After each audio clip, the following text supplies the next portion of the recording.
and someone like Trump together, because the progressive wave in Latin America that began in the early 20th century consolidated its role by greater income distribution, the genuine desire to reduce inequality in the most unequal region of the world, based on the rents that were generated by the rise in international oil prices as well as coal and gas prices. It's an unsustainable way forward, which is being shown in Venezuela. And the governments of Ecuador and Bolivia, and in part Brazil, followed that same path. I think that this has brought about a crisis, violating their own democratic principles. We see this in Venezuela, and we now see it in Nicaragua. A new progressivism is emerging. Graphically speaking, we could say there's a new axis between Mexico, Bogota, and Sao Paulo.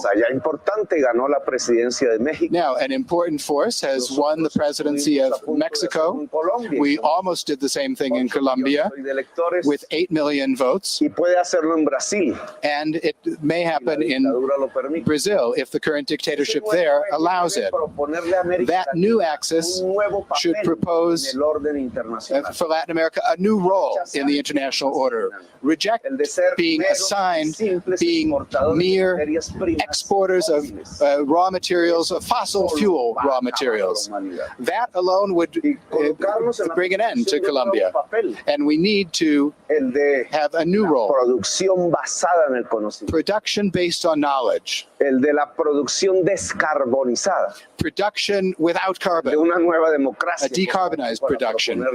And therefore, a new democracy. This is what we propose to the world. And this new progressive axis would have very powerful allies, humankind itself, and would display its moral and political superiority, its superiority of arguments based on science. That, I believe, is what we are now building in Colombia and in Latin America.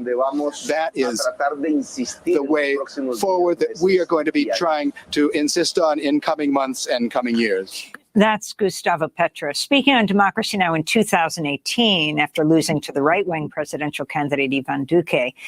Gustavo Petro is now set to become Colombia's first leftist president, former M19 guerrilla, former mayor of Bogota. To see the full interview with him, as well as with the vice president-elect, Francia Marquez Mina, the first Afro-Colombian environmentalist vice president, the first Black vice president of Colombia, you can go to democracynow.org. And finally, today, the House Select Committee investigating the January 6th insurrection is holding its fourth public hearing today with a focus on Donald Trump's efforts to pressure state officials to overturn the 2020 election. Democracy Now! Will stream the hearing live at democracynow.org beginning at 1 p.m. Eastern. That does it for our show. Democracy Now! Produced with Renee Feltz, Mike Burke, Dina Guzder, Messiah Rhodes, Nermeen Sheikh, Maria Terracena, Tommy Warnoff, Cam Baker, Maria Studio, John Hamilton, Ravi Karen, Hani Masood, Mary Conlon, Juan Carlos Davila. Our executive director is Julie Crosby. Special thanks to Becca Staley, John Randolph, Paul Powell, Michael Filippo, Miguel Nagara, Hugh Brandon. I'm Amy Goodman with Juan Gonzalez.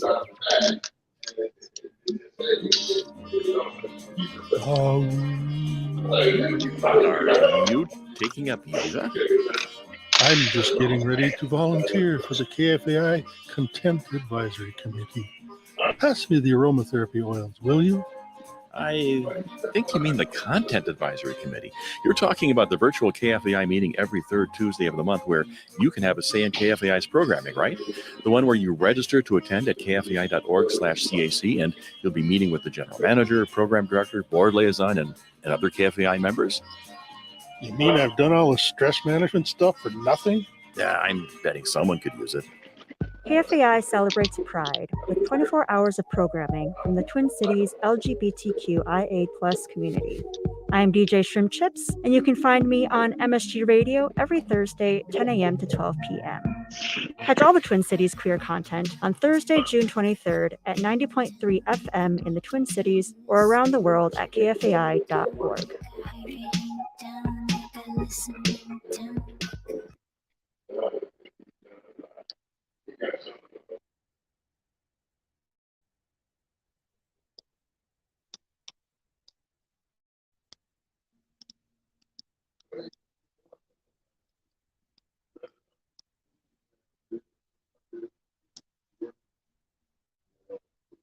Thank you.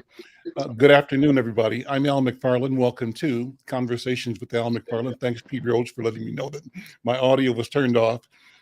Thank you all for being here. This is our regular Tuesday broadcast live on KFAI. And I think it's so cool to play for our Facebook audiences the few minutes closing out the Democracy Now! Program of Amy Goodman. Such powerful information, such important information. So we're really glad that we follow that show, hopefully keep the vibe going, progressive, informative, and we salute them and our station, KFAI, for bringing this kind of information forward. I want to begin today by saying I've got a good group of guests and friends in the virtual studio today. They include my friend Pete Rhodes, who's going to start off talking about the work he's been doing in the past and in the future on Black music. Also, Tito Wilson, businessman, philanthropist, entrepreneur in North Minneapolis, and Mary Frances Clardy is here. She's running for a seat in the House of Representatives, state of Minnesota. So a good program, and thank you all for being here. I'm Al McFarlane. Pete, first of all, I'll start with you. How you doing, man? I'm doing fantastic, Al. Thanks for having me again on this great show of yours, providing insight to all who tune in. Great show, and thank you again very much. Well, you and I have been at this game a long, long time, and hats off to you as always for being a torchbearer, a champion of the culture, of music in particular, and information, and of technology. But you doing things right now, last week and next, highlighting the history of your work in Black music. What's on the plate for this week coming up? Well, thanks for the platform again. This is 40 years been starting the Minnesota Black Music Award back in June of 1982 with my partner and wife, Kim. So we wanted to do something special this year. You're only 40 once, as I say. And it allows us, I want to do something that allows us to recognize the breadth of the program. So we put together 4 different unique presentations. The first two, shall I say, were the 11th and 12th of June, where we recognized the Minneapolis Sound as well as the music of the sounds of Blackness. This coming weekend on the 25th and 26th, we're going to get an opportunity to recognize the works of Jimmy Jam and Terry Lewis, their huge catalog, new inductees for 2022 into the Rock and Roll Hall of Fame. So on the 26th, we have a very special group of performers that will take the stage, Max Band Soul Experience, to showcase some of the great music they produced over the years. And we got some great interviews on tap with Stokely Williams, and members from the former staff at Flight Time Productions will be there with us, and other members of that will be talked about. And then we're going to recognize a great person in our community on that day, June 25th, from 5 to 7. Professor Dr. Mahmoud El-Khateh, for his work in the community, promoting and furthering our culture. We've often done that over the years, yourself and Spike Moss and others who have done great things in our community, promoting our knowledge and education. We've often looked to recognize that work as well. So we'll be doing that for Professor Dr. Mahmoud El-Khateh.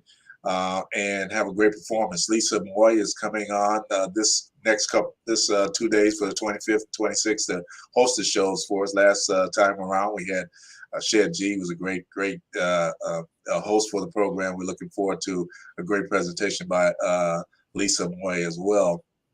On the 26th, We are recognizing the music of Prince. Got a great lineup of individuals from Doctors Mamo's Combo, who will be on board showcasing that music, and special guest performances from Paul Peterson and the Minneapolis Funk All-Stars. Again, that day we're sprinkling it with these one-on-ones with some of the artists to kind of find out what goes on behind the scene. What do they do creatively as they lay down tracks or write songs? And so it's always interesting to find out, and from the personal standpoint, how are they doing? So it's always fun to find out about that. So June 25th, 26th, again, it's all broadcast live on our channel, which is a cable channel BMA Networks on 937 on Comcast. And then for everyone around the world at blackmusicamerica.com, they will have the opportunity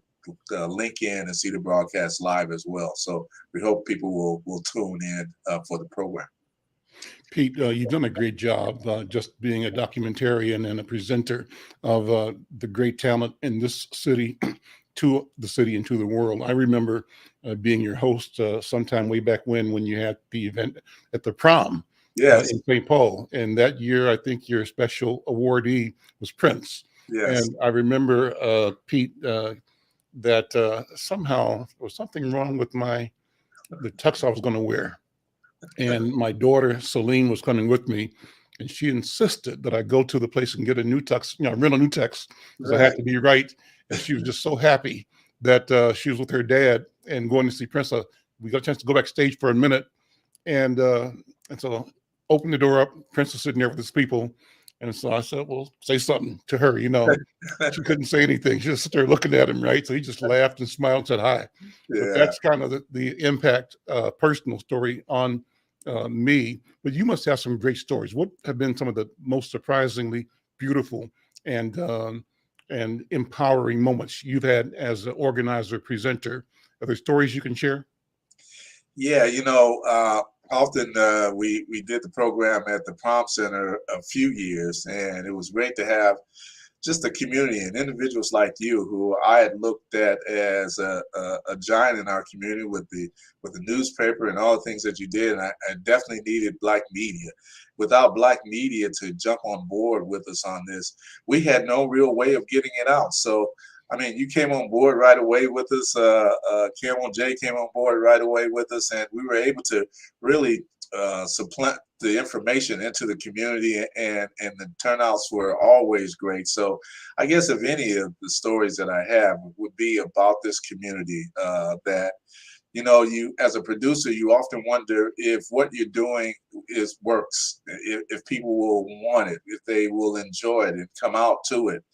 And due to the Black press that we had as well, whenever we opened the doors, we would have just a great audience that would always come out. So as we showcase some of those great moments through photos as well as through video from over the years that we have done the program, my wife and partner Kim and I have been so gratified in looking and seeing the wealth of support that we've done over the years, and some of the great things that we've done. And we can look at it and say, finally we can say to ourselves, we did do something that was special, and so we're really proud of that. Yeah, we made a difference. We're making a difference, I think. So I think you and I represent a tenacity and a stick-to-itiveness that I think is what really defining of our people and of our community. So it's a good thing. Let me bring some more voices into the conversation, and hang out with me as long as you can and jump in. This is unscripted, and we just share. Brother Tito Wilson is here. Tito Wilson, you must know him, obviously. Everybody knows him. Brother Tito, how you doing, man? Let me unmute you. Hold on. Oh, well, can you hear me now? I do. Okay. Hey, how's everybody doing? How's everybody doing today? Well, you're all doing well, great. I'm sure. Always. So how you doing, man?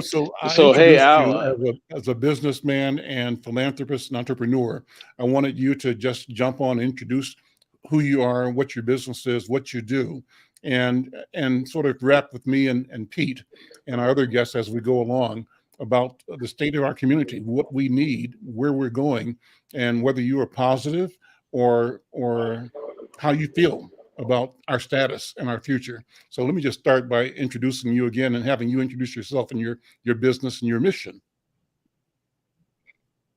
Okay, so yeah, my name is Tito Wilson, and I am the owner and manager barber here at Wilson's Image. We're a local barbershop located at 2126.5 West Broadway Avenue. I've been in business now for myself for about August of this year, be 15 years, all on the north side. I recently bought a building here on West Broadway down at 2126. I was at 2124 for about 8.5 years. So we were, fortunate enough to get this property. I don't know if you guys remember, there was a dentist here, Mr. Otieno. Dr. Otieno, that's my dentist. Yeah, I used to be there. Yeah.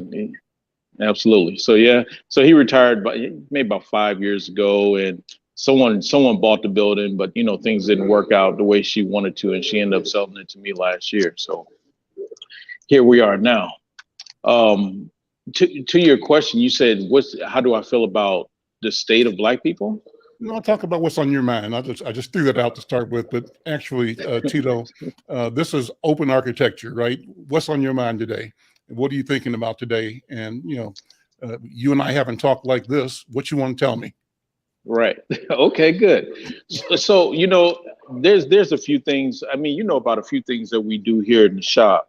I got something that's really cool that's coming about. But before I get into that, I do want to touch on the Wilson's Image College Scholarship. We've been doing the scholarships now since 2018, and it's for North Minneapolis, African American North Minneapolis students going to school in their first and second year.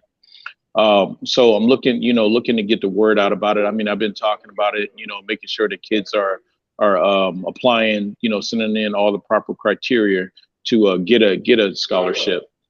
So if you guys know any students that live here in North Minneapolis that are looking, the scholarships range anywhere from like $1,000 to $2,500. This year we are giving out a $5,000 scholarship. So please, share that, and that, people can get the information on my website. It is wicscholarship.org, and WIC is spelled WIC, and that stands for Wilson's Image College Scholarship, wicscholarship.org. And so the application that is open now. It opened last month. This month, June 9th, and we keep it open for a whole month. So it closes on July 9th, and then we'll get in, go through all of the criteria that kids send in, and we'll start to call kids around July 19th. Kids that we're going to be selecting to get the scholarships. So please help spread the word about that. Make sure if you got some kids, family member, friends, or whatever, that got kids, need some money for school, send them right there. So that's happening right now. I'm Al McFarlane. This is Conversations with Al McFarlane. Glad to be here and have you along as well. My guest talking right now to Tito Wilson. He's the owner of Wilson Image, a barber business in North Minneapolis, and talking about the WIC Scholarship Program. And, by the way, listeners, if you want to support the program to put funding into it, I'm sure he's amenable to your contribution. So before we get done, Brother Tito, I want you to let people know how they can contribute and support the important work that you're doing on behalf of the young scholars in North Minneapolis. Oh, so right there on the website, there's a donate button. So if a person or organization or whatever want to donate some money, they can click donate right on there, or they can walk right into the barbershop and hand me a big old check if they choose to, So yeah, we certainly look for funding, to be able to help more and more kids go to school, get the proper funding, just fill in some gaps. $1,000 to $2,500 is not going to pay for a whole, tuition, but it certainly can help some kids, either with travel or books or hygiene products or, those smaller things, that the other scholarships may not cover. Every penny counts, and I think the expression of support from the community is worth more than the money itself.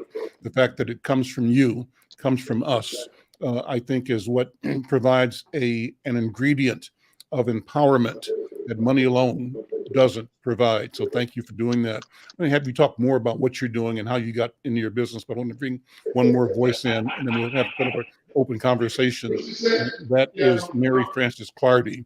She's a school teacher, an elected official in the suburb of, what city you in, Mary Frances? You're in in Amber Grove Heights, Mendota Heights, West St. Paul, Lilydale, and Sunfish Lake. in the school board, right? On the school board?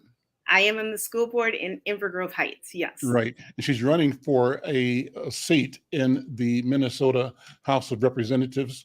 And we wanted to introduce her to this program and to you, and let her talk about who she is and why she's seeking your support. She's looking for the district to serve the district. It's newly redrawn, District 53A. And as she mentioned just now, that includes Amber Grove Heights, Sunfish Lake, Lilydale, and portions of West St. Paul and Mendota Heights. So good afternoon and welcome to the show. Introduce yourself, if you would, and your campaign. First of all, thank you for having me on here, and thank you for holding this space for our community. It's very important. Thank you. I'm a teacher. I've been teaching for 26 years. I'm a union member and a disability advocate. So I'm running because we need someone like me that's had like this type of experience and also leadership experience that can represent our community, because representation matters. And I was born out here. I was born in Dakota County, born and raised here. My parents were the first Black family in Burnsville. And from what I learned from them is when things are not like you like it, that you need to stand up and do something about it. So when my daughter started going to school and teachers were telling her that she needed to keep the beads quiet in her hair, I knew that I needed to do something. So I became a teacher, and I wanted to be that advocate and the mentor for our kids, because as we know, by looking at the standardized tests that are going on in Minnesota, we have a very large achievement gap. And that's something that we all need to, hop in and do something about. So I'm very committed and passionate about that. About 5 years ago, I got hit over the head with a chair from a student and received a traumatic brain injury. And the reason I'm telling you that is I had to learn how to walk and talk and just do everything, come back from 100, just everything. So with that, I got a peek into the disability community, and then also how people have to almost have like a doctorate to learn how to put services together. Yeah, there are a lot of services out there, but the ability to get it together should be more accessible. So I'm trying to make it a Minnesota where we all can live and where we all are represented. And one of the biggest things is I remember the Maasai tribe would always say, instead of, hi, how are you? They'd always ask, how are the children? And by that, that's a whole reflection of the community. We see everything in the school that's going on in the community. So those are some of the reasons that I am seeking office out here. You teach elementary school, right? Yes, I've been teaching for 26 years. And part of that time, I taught teachers how to teach reading and writing. And right now, my focus is on reading. And it's such a key time to be doing that, especially in light of the pandemic and just the need for all of our kids to be able to do well in school and do well once they graduate. Well, I was curious about how a elementary school teacher gets hit in the head with a chair. That happened in your school, or what? Tell me the story. Just tragic. I'm glad to see the outcome now, where you both are healed, but also testament and a living testimony to the need for healing. Just tell me what happened. Thanks for asking the question, Al.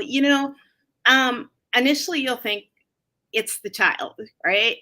But really what's going on is access to mental health care and social work within schools, like where like teachers or the social workers have the right caseload. So it was a first grader, And again, I don't blame that child. And there's some legislation in there right now that Representative Ruth Richardson put forward to stop suspension of children and pre-K children and children. So we need to look deeply on how we are using the funding in the schools to promote safety for the children within, but also to make sure that they have the services that they need. So I am convinced that by everything that I see in the schools, it reflects outside, and access to healthcare and mental health care and even housing.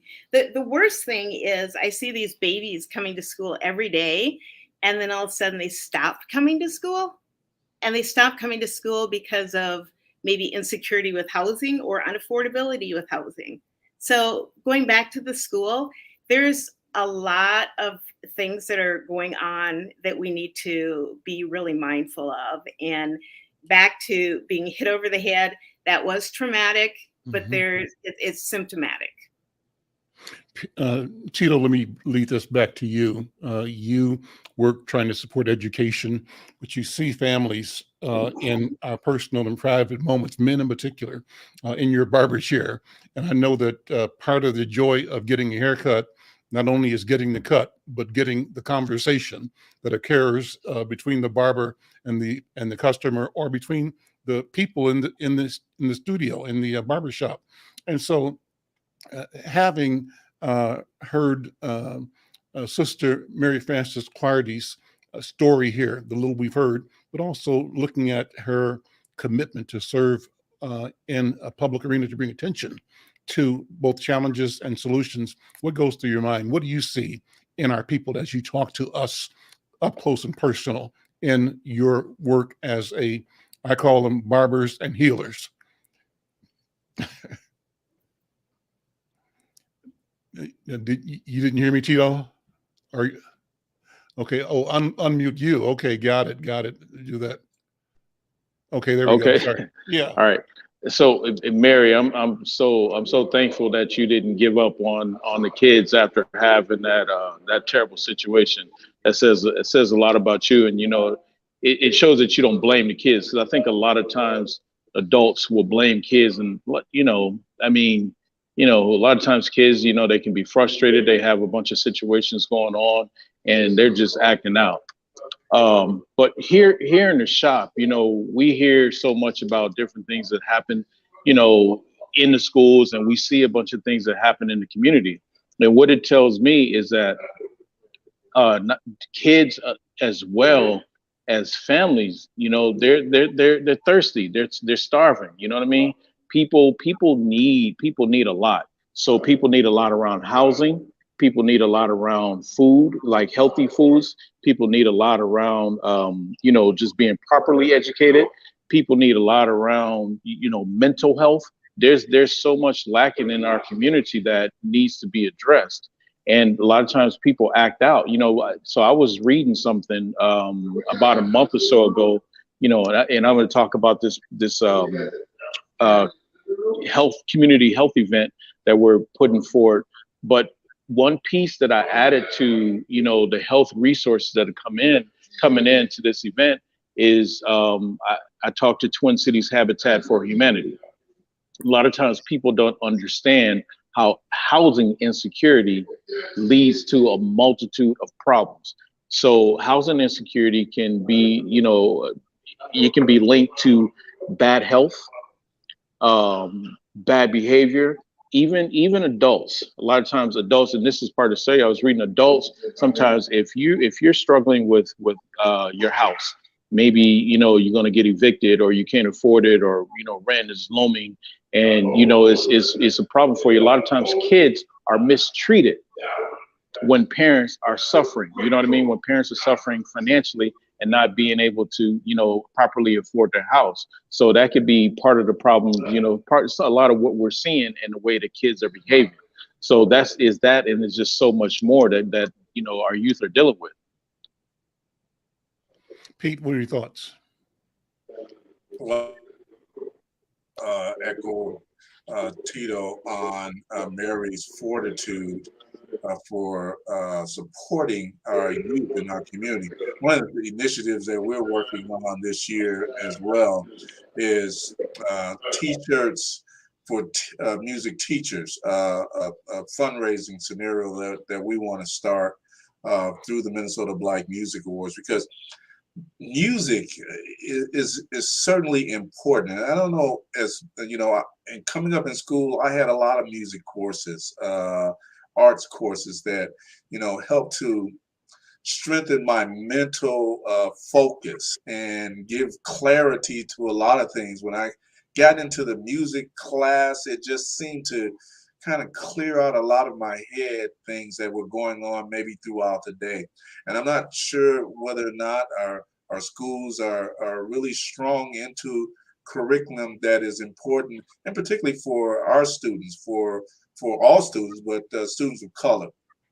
So Mary, thank you so much for doing that. My family is into teaching. My sister, Ella Lorraine Dix Rhodes, was a assistant principal in the schools here. Her daughter Bianca worked in the school systems as well, and continued to teach young people the business of the industry that we're in, production and so forth. And it is so vitally important.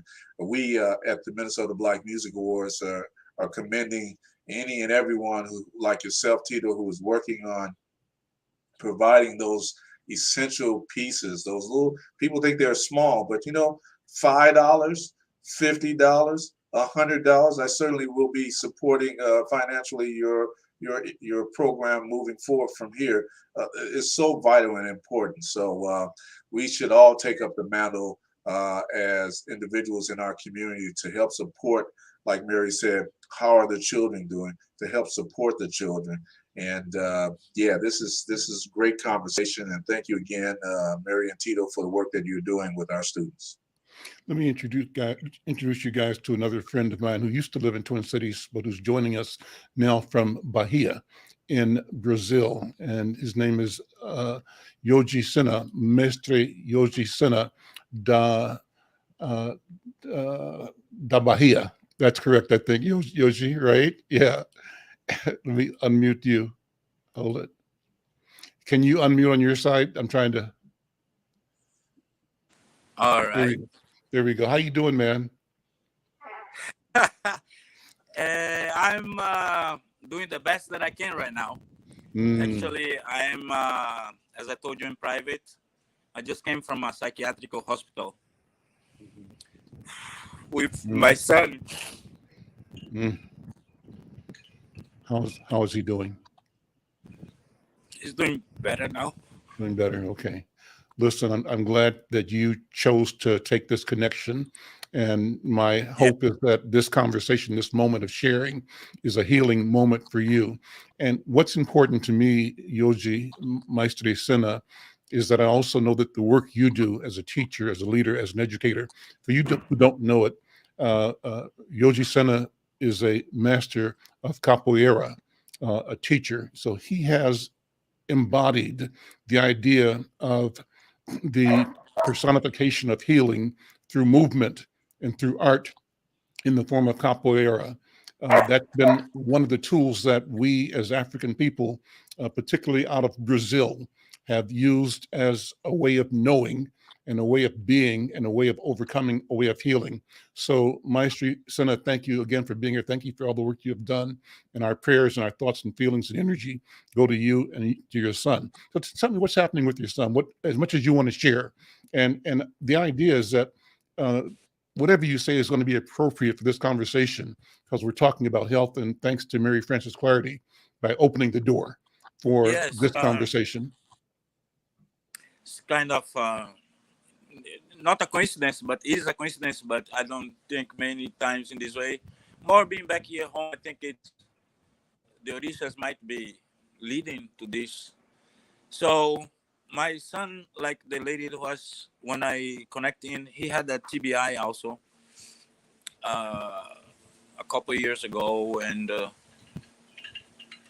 he then was in the University of Minnesota Hospital for a few months, and over there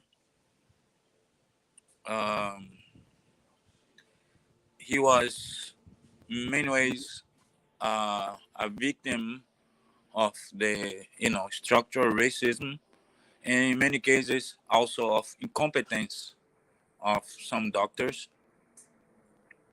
So he's been diagnosed with schizoaffective and bipolar, I think, as a result of that brain injury. Bipolar 1, he just corrected me here. And we moved back here to Brazil as a virtue of the confluence of the episode with brother George Floyd and the pandemic. At the time, I thought if I would end up dying because of the pandemic, I would better die home. So I decided to return after living there for 32 years. So the move back here, it's in many ways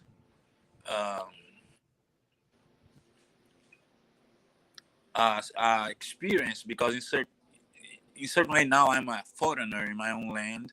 I've lived so many years outside, and I came along with my son because I do having taken care of him since he was 8. I raised him and his brother by myself, and so he came here, and also I was with the hope of having closeness to my family and a more hospitable weather that would be good for him. We live in a fisherman village, 30 kilometers out of Salvador. We have a beautiful beach, like a mile from home. We walk up there, and he has been having difficulties lately with it, and one of the things that always he recurs to talk about is his experience with the health system over there. When he was at the University of Minnesota Hospital, I went every day to visit him, and he was virtually in a jail. Was most of the other patients there were black males also. And with my daily visits, I start to perceive things that I was not really happy. And matter of fact, when he went there, he got worse. And of course, most of the doctors were Caucasians. There was one Nigerian guy, I think his name is Obi, who understand the Orishas and all of that. That was very reassuring when he was around to talk to him. And the treatment that was given to him was subpar what is expected and what is expected of a university hospital. As I say, he was in a pavilion for almost 3 months. In 3 months he didn't see the sun.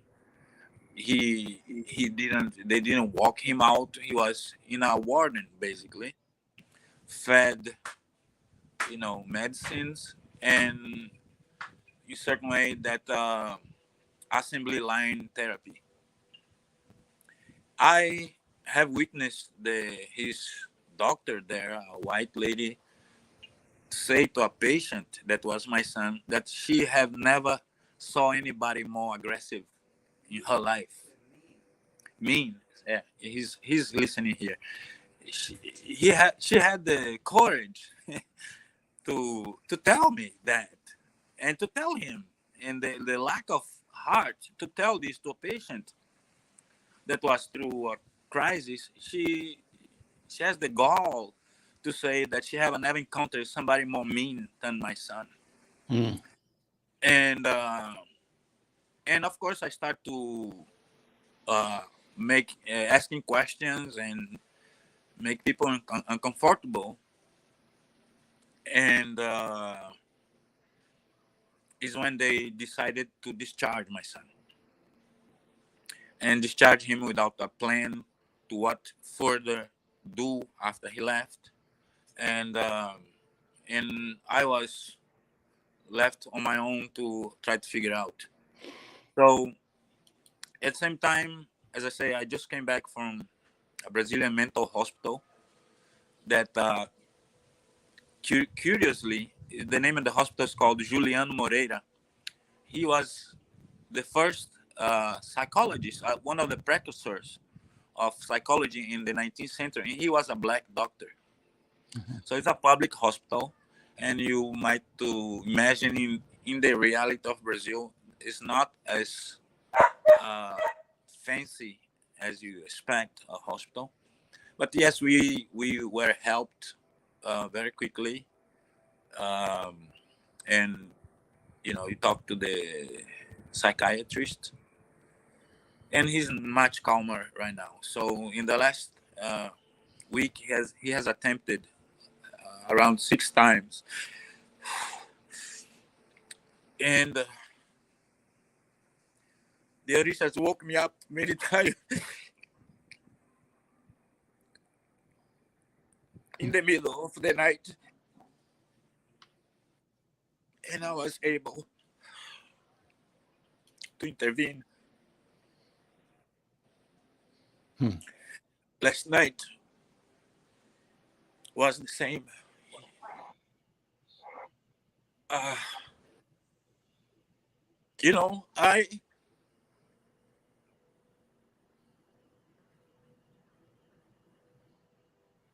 It's okay, man. It's okay. Let it flow. There's nothing wrong with that.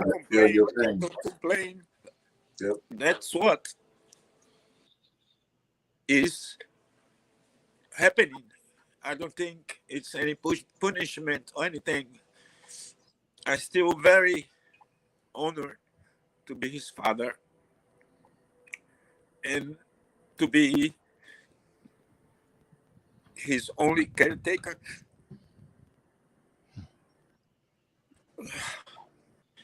There's times that I lose hope and I lose sometimes my composure, but quickly I regain it.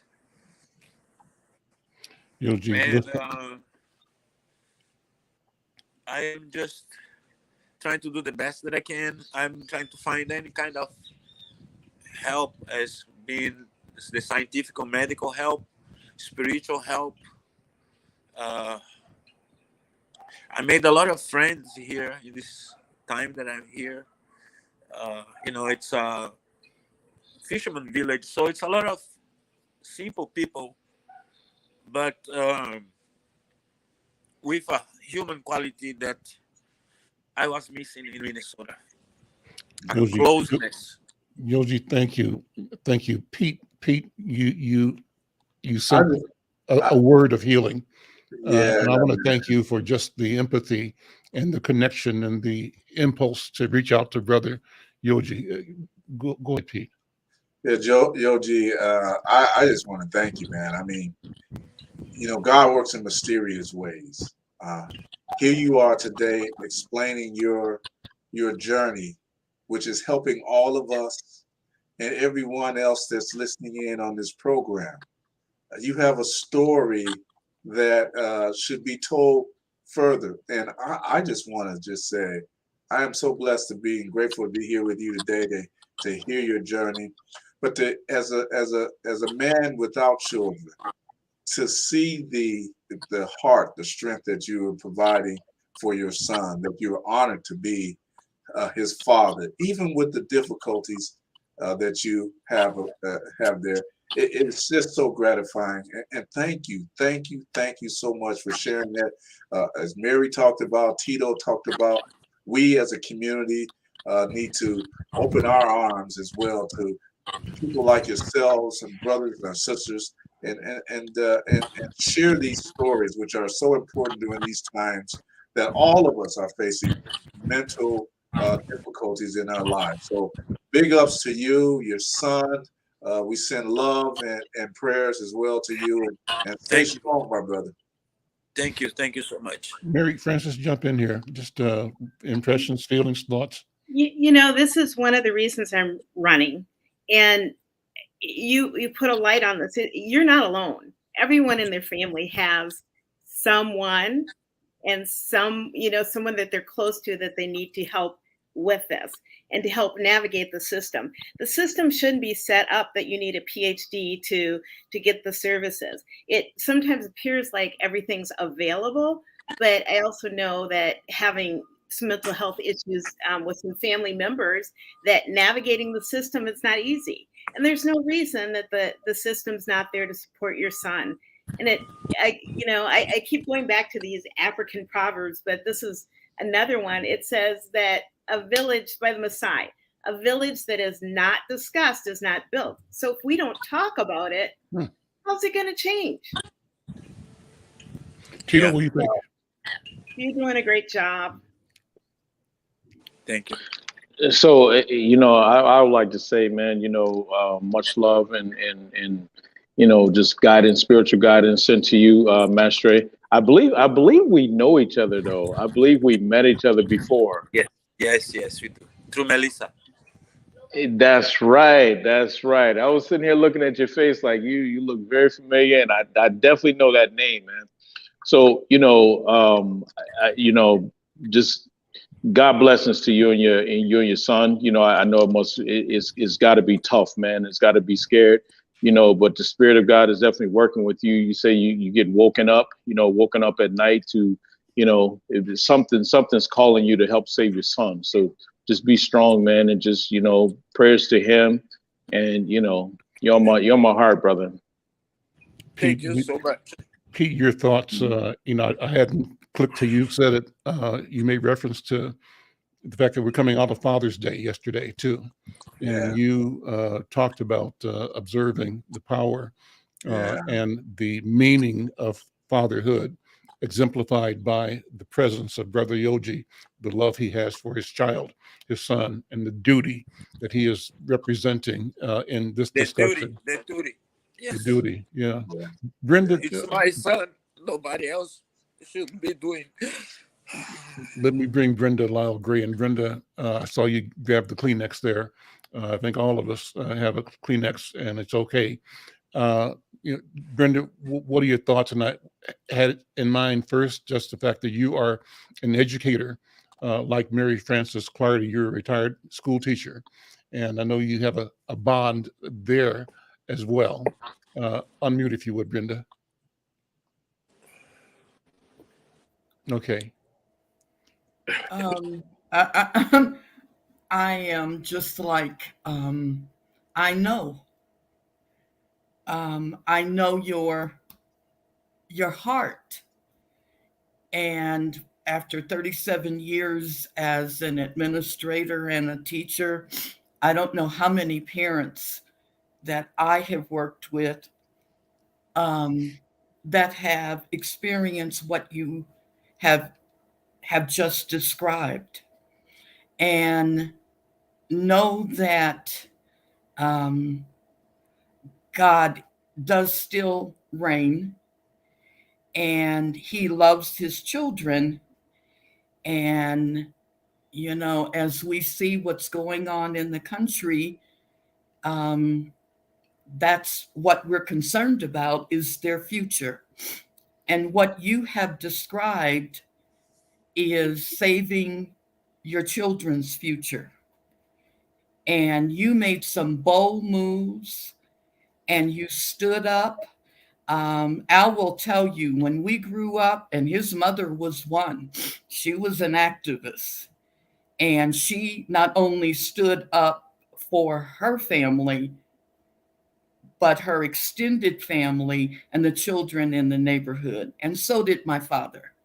And so did so many, because we were part of the white flight.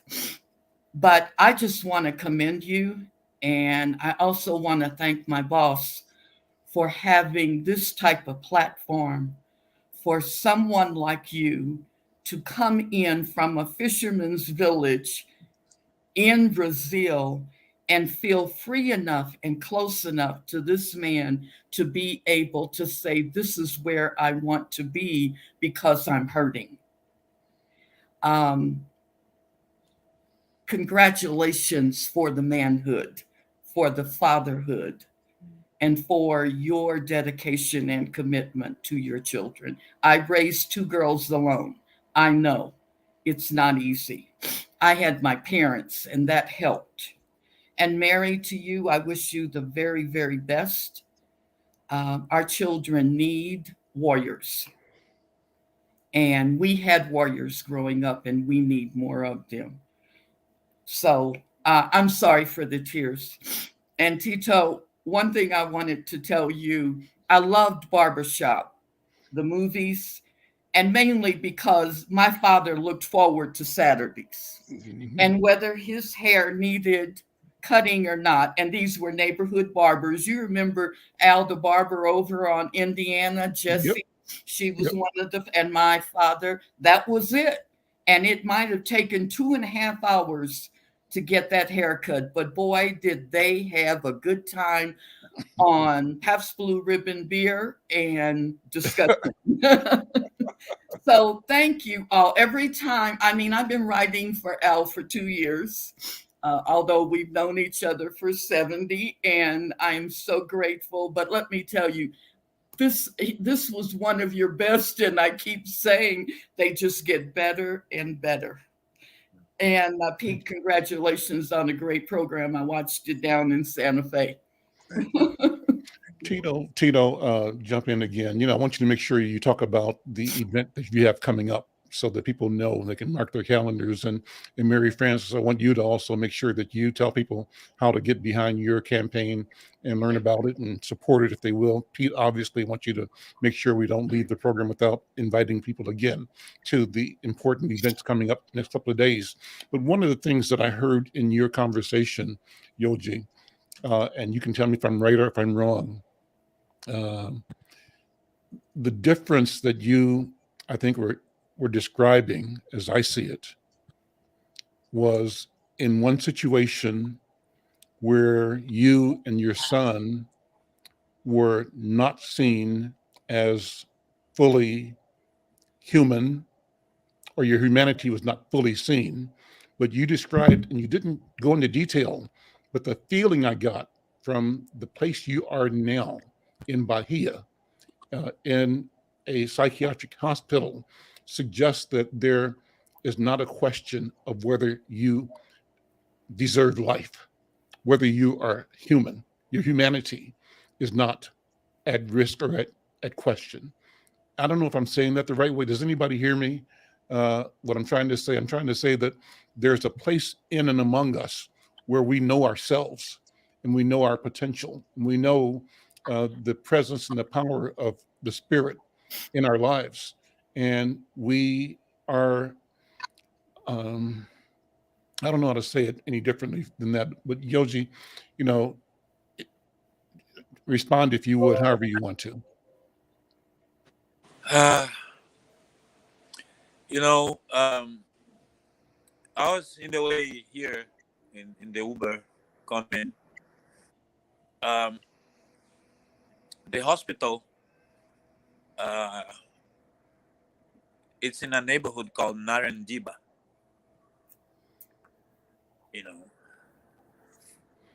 All around the hospital, there is these unplanned houses where most of the houses, I would say 99%, you see the bricks. They make the houses inside, but outside they don't end up, they don't finish, or them, so all, I could show it here, around here too, all the houses, you see the blocks, the brown blocks. So, it's the typical view that you see of the favelas.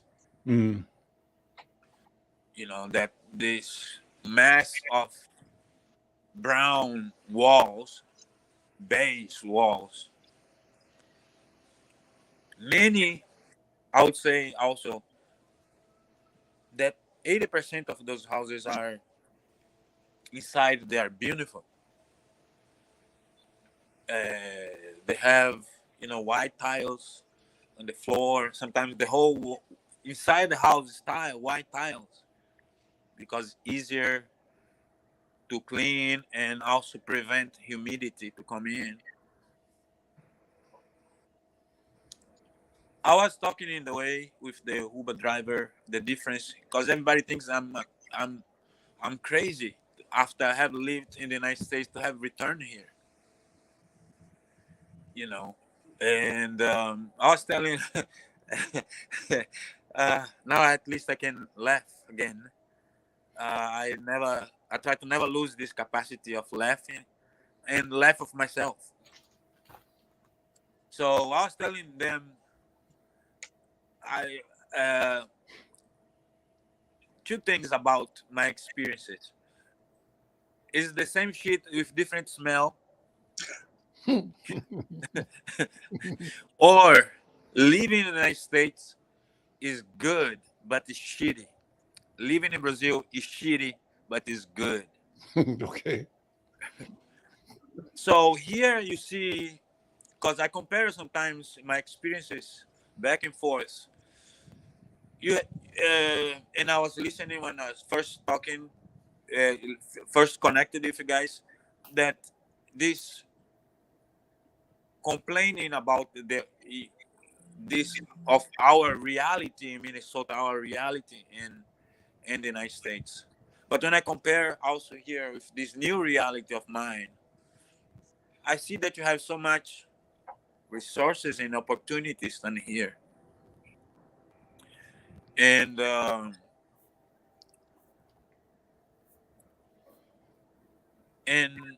I don't understand, or I understand in certain ways, that's part of this whole system to keep some kind of people down and others profiting. Or let me jump in here because we're getting out of time, but I'll throw a thought out. And when you talk about Africa, for example, I have said that white people love Africa, they just don't like the Africans. Meaning they love the resources, the minerals, the land, the air, the trees that produce fresh air, but they don't want us to enjoy it. So they extract. The policy and philosophy is extraction, and that is not sustainable. Let me stop that right there. And Maestro Senna, we're going to have a comeback, and you and I are going to connect with our friends in Lagos and our friends in Colombia and in Venezuela and talk about the diaspora. So I've been reaching out to people, and it's just a matter of time before you make that connection happen. But Tito, let me ask you to talk about your event. We got about 3 minutes or so, and I want you, Pete, to remind people. I'm going to close with you, Mary Frances, letting people know about your campaign. And obviously, I want you to come back often as well. Right. Okay, so I'll try to make this quick. I'll give you like a minute and a half spiel. Yep. So please, everybody, mark your calendars for Saturday, August 20th, from 10 a.m. to 5 p.m. We're having a community health event right here on West Broadway. We're blocking off the streets at Penn and Broadway down to Logan and Broadway. Logan is where the Capri Theater is at. So that block there, we're bringing in health resources from North Memorial Hospital. They're bringing in some different resources for people. Children's Minnesota's coming in. They're bringing in resources for kids, and kids from actually babies on up to 18 years old. Prairie Mental Health Care Facility.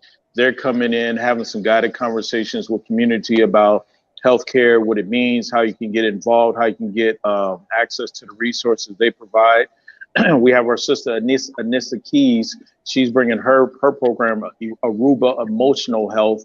She's coming in to do some work around just mindfulness and just emotional health and things of that nature.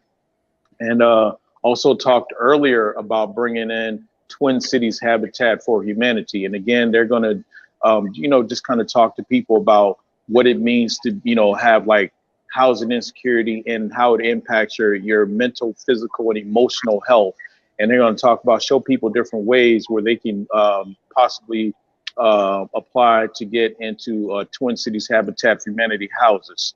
So we bringing all these resources in because our people need them. Our people, like I said earlier, they're thirsty. They're thirsty for everything that they don't have, and a lot of the things that they don't have is all the resources that we're bringing in. So please bring your families, bring the kids in. There's going to be family fun activities as well. There's going to be some vendors for shopping, and we're going to have some live entertainment. And that's going to be announced soon. But, I don't know if you guys heard of the International Reggae All-Stars. Oh, sure. We're looking at them. We're looking at Thomasina and her Kings Quartet. And we got a couple other acts that we're looking to put together also. So again, Saturday, August 20th from 10 a.m. to 5 p.m. right here on West Broadway from Penn Avenue down to Logan Avenue. We'll have you back several times between now and then to help promote that. Pete, let's let people know about what's going on next week. Next week, this week, shall I say, 25th and 26th. Yep. Go to our website at blackmusicamerica.com or bmanetworks.com, blackmusicamerica.com or bmanetworks.com. All the information is there and how you can connect, who you will see, and we hope everyone will tune in and be a part of the 40-year celebration of the Minnesota Black Music Awards. We're bringing it to you free, blackmusicamerica.com. I want to thank Chevrolet as well for being our sponsor for this program. And that's it for us. And Yochi, don't be ashamed to ask for the help, man. Ask for the help because you're telling the story. And I really appreciate you. Thank you so much. Finally, Mary Frances, got about 1 minute.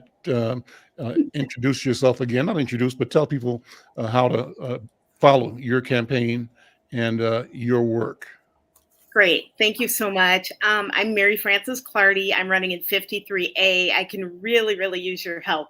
My website is Clardy, CLARDY, forhouse.com. I'm looking for volunteers, people to walk in parades, people to door knock. We door knock on Saturdays, Sundays, and Tuesdays, so any day.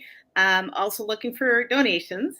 If you give $50 per individual, you can get it back from PCR donations. So it's basically a loan. You'll get it right back. So again, Clardy for House. And one last thing. Thank you for letting me be on this panel. Everyone is wonderful. Pete and your wife, I see you all over town. Tito, I'm looking forward to doing business with you. And I love the personal connections and stories that I've heard from you, Mr. Sinha. And Brenda, I'm looking for another role model. Well, listen, we're out of time. I want to thank you all. Maestro Sinha, you and I are going to keep developing a way to connect the Afro-descendiente population. Our intent is to create programming in Spanish and English, perhaps in Portuguese and English as well, as we connect throughout the diaspora. And Tito and Pete, Brenda, and Mary Frances, thank you all. I see my friend and colleague, one of my heroes, is here at KFAI. Lady J, you coming up in a minute. How you doing? Good to see you. Unmute real quick and say hi to my audience before we transition over. You're muted, I think. Let me see if you can unmute on yours. There we go. I'm working on it. There we go. You're unmuted now. So Am how I you now doing? I'm doing just great. Thank you. Fabulous, boy. Thank you. Listen, I'm Al McFarlane. We'll see you all next time. Stay tuned and check out Lady J. Thank you. Thank you, Al McFarlane, for conversations that matter to communities that matter, both locally and globally. You are listening to Fresh Air Community Radio. We are KFAI at 90.3 FM. In Minneapolis online, you can find us at www.kfai.org. Radio without boundaries. Programming is supported by Hennepin County Child and